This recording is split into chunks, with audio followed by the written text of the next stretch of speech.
Ang topic nato karon kay about sa dili maayong epekto sa pagpang-delete sa inyong mga video nga og gamay rag views bisan walay violation inyong e-delete. Napansin man gud nako sa mga bago pa nagsugod og himo og mga content ug paminaw nila murag gamay rag views ilang e-delete unya maghimo na pud og laing video na i-upload og bahlik. Wala man gud sila kabalo nga naay dili maayong epekto ni sa atong performance or account. Ang pag-delete man gud og video ay makabawas na sa atong overall performance sa atong account. Dili lang kay sa video kay og i-delete man gud nato ang video bisan walay violation, walay copyright or mga policy issue, gidelete pud nato ang iyang engagement, iyang mga reaction, mga likes ug mga comment nga naa na sa video. Ang nahitabo ni Baba ang overall performance sa atong account. Mao nang usahay na atay mga video na i-upload na dili recommend ni Meta mo Baba, ang reach gamay na lang kaayo og views. Tungod kay dili recommend ni Meta ang atong mga video na i-upload sa Reels man or sa stream ads. Kinahanglan man gud i-check pud nato atong mga content nganong hinay or wala na kaayo ganahi. Ang mga viewers kay balik-balik atong content or effective pa ba atong mga video nga gihimo. Daghan pa nalingaw or nakatuna ang mga viewers. Ug sa mga zero earnings atong mga video nga bisan wala man untay violation unya gidelete kay walay income lagi tungod pud na sa views. Nga gamay ra kanang 10k views centavos ragod na samot na atong views. Kay 1k pababa mao gani maning kamot jud ta og himo og mga high quality engaging content para motaas pud atong views para makasweldo ta dayon. Kay og imong content partera sa imuhang kaugalingon wala jud kaayo mo tan-aw. Kay dili man ta ila dumaayo lang unta og sikat nakadaghan nang nakaila nimo. Kay daghan jud na og views unya kita kinsa samantang tan-awon nila bisan friend nato sa Facebook. Dili man gani na mo like ug mo tan-aw tanan bisan daghan naka-online samot ng laing tao. Gets ba nimo? Kay nisulod man ka aning pagka-content creator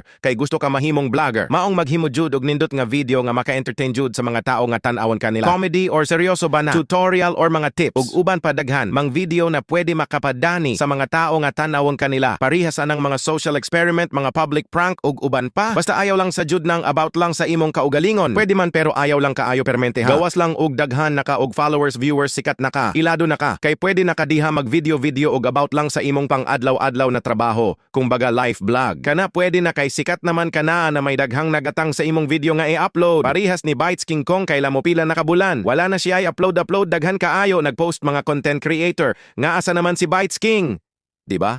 Basta sikat nakadili na kakailangan nagbuhat kag mga engaging na mga content bisag, simple lang nga video na gihapoy mo tan-aw kay sikat naman ka. Nagets ba nimo?